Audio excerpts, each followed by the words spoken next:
রাজ্যে ফের bird flu. 4 বছরের শিশুর দেহে এই ভাইরাস পাওয়া গিয়েছে, তাই 5 বছর পর আরও একবার রাজ্যে বার্ড ফ্লু এবং যাতে কি আতঙ্কিত হওয়ার কোনো কারণ রয়েছে, ঠিক কি মনে করছেন চিকিৎসকরা আপনাদেরকে জানাবো। তবে তার আগে 1 মে ওই শিশুকে অক্সিজেন সাপোর্টে রাখা হয়। এলাকায় খোঁজখবর রাখছে স্বাস্থ্য দফতর, কারণ রাজ্যে বার্ড ফ্লু। 5 বছর পর দেশে ফিরল বার্ড ফ্লুর আতঙ্ক। 4 বছরের এক শিশুর দেহে এই জীবাণু পাওয়া গিয়েছে 2019 সালের পর। এবার 2024-এ আক্রান্ত এই রাজ্যেরই 4 বছরের এক শিশু। 1 মে ওই শিশুকে অক্সিজেন সাপোর্ট দিয়ে ছেড়ে দেওয়া হয়। এলাকায় খোঁজখবর রাখছে স্বাস্থ্য দফতর। দেবারতী রয়েছেন টেলিফোনের প্রতিনিধি। দেবারতী, এখন ওই শিশু কেমন আছে, কি জানা যাচ্ছে?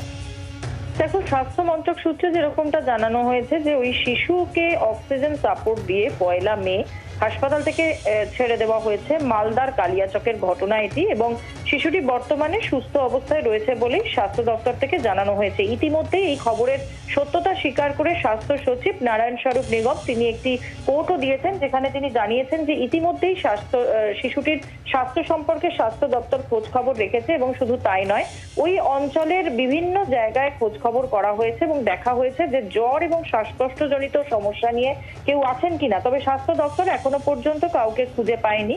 2019 সালের পর ফের 2024 সালে এই শিশুটির বার্ড ফ্লু এর যে ভাইরাস সেটা পাওয়াতে স্বভাবতই একটা চাঞ্চল্য ছড়িয়েছিল। এছাড়াও আরো একটি বাচ্চার শরীরেও পাওয়া গিয়েছিল, কিন্তু সেই বাচ্চাটি অস্ট্রেলিয়া থেকে এসেছিল এবং পরবর্তীকালে সে অস্ট্রেলিয়া ফিরে যাবার পর তার জ্বর এবং শ্বাসকষ্টের সমস্যা তৈরি হয়। এই যে বাচ্চাটি অর্থাৎ মালদা কালিয়াচকের যে 4 বছরের শিশুটি, সেই শিশুটির কিন্তু প্রাথমিকভাবে ধরা পড়ছিল না, এবং যে টেস্ট করা হয়েছিল তাতে ইনফ্লুয়েঞ্জা বি যে ভাইরাস সেটা দেখা গিয়েছিল।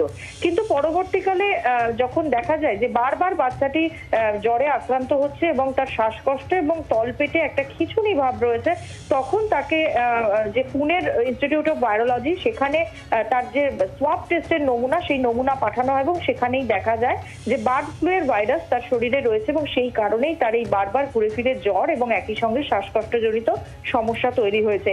ইতিমধ্যেই রাজ্য স্বাস্থ্য দপ্তর এই বিষয়ে যথেষ্ট পদক্ষেপ গ্রহণ করেছে বলে স্বাস্থ্য দপ্তর সূত্রে জানানো হয়েছে। ধন্যবাদ। ঠিক স্বাস্থ্য সচিব নারায়ণ স্বরূপ নিগম তিনি ঠিক কি তার বক্তব্য আরও একবার আপনাদেরকে গ্রাফিক্যাল প্রেজেন্টেশনের মাধ্যমে দেখাবো। সেখানে বলা হচ্ছে যে এলাকায় খোঁজখবর নেওয়া হচ্ছে এবং বার্ড ফ্লুর পরিস্থিতির দিকে কড়া নজর রাখা হয়েছে। একই সঙ্গে আক্রান্তের পরিবারের সবাই ভালো আছেন, অর্থাৎ ওই শিশুর পরিবারের বাকিরা সবাই ভালো আছেন, এমনটাই জানানো হয়েছে। বিমানে আগত যাত্রীদের নিয়েও এই মুহূর্তে ভয় নেই, আশ্বস্ত করেছেন স্বাস্থ্য সচিব নারায়ণ স্বরূপ নিগম। আমরা কথা বলেছিলাম চিকিৎসক কাজল কৃষ্ণ বণিকের সঙ্গে, তিনি ঠিক কি বলছেন, কোথাও কি আতঙ্কিত হওয়ার কোনো কারণ রয়েছে, কি তার ব্যাখ্যা শুনবো। অতি সম্প্রতি যে H5N1 প্রজাতির মানুষের শরীরে ধরা পড়েছে, সেটা বিজ্ঞানী গবেষকের কাছে অত্যন্ত উদ্বেগের বিষয় হয়ে দাঁড়িয়েছে। কেননা এই সংক্রমণের কেস ফেটালিটি রেট অর্থাৎ মারণ ক্ষমতা অত্যন্ত বেশি, কিন্তু এই সংক্রমণ সাধারণভাবে মানুষের মধ্যে এখনো পর্যন্ত সচরাচর দেখা যায় না। যে সমস্ত মানুষেরা পশু পাখি হ্যান্ডেল করেন, পেশাগত কারণে, শখের কারণে, পরিচর্যার কাজে নিয়মিত অংশগ্রহণ করেন, তাদের মধ্যে এই রোগ সংক্রমণ হওয়ার সম্ভাবনা থাকলেও আম জনতার মধ্যে এই সংক্রমণ হওয়ার সম্ভাবনা খুবই কম, এবং সামান্যতম উপসর্গ সর্দি, কাশি, জ্বর, মাথা ব্যথা, হাত পা যন্ত্রণা, বমি ভাব, বমি, তাহলে কিন্তু সময় নষ্ট না করে চিকিৎসকের পরামর্শ নেওয়া উচিত।